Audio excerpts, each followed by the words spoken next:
अल्लाह अकबर। शैतान ने कहा था ना अल्लाह से, देखो वो कितना बड़ा तौहीद परस्त था, तारीफ करनी चाहिए ना उसकी, ये नहीं करनी चाहिए।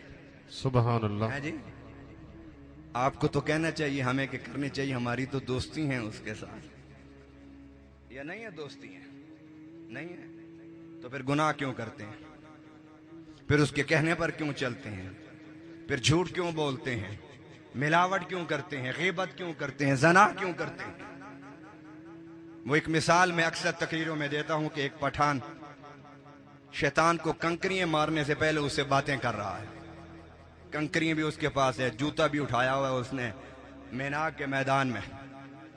तो किसी ने कहा कि जरा सुनो तो सही, ये क्या रहा है, क्या पढ़ रहा है? तो एक बंदा आगे हुआ, उसने सुना कि वो कह रहा था, खोचा तेरी हमारी दोस्ती पक्का है, बस मेरी हज की मजबूरी है कि मुझे तुझे जूते मारना है। दोस्ती हमने उससे नहीं तोड़ी, तोड़ दो शैतान से दोस्ती।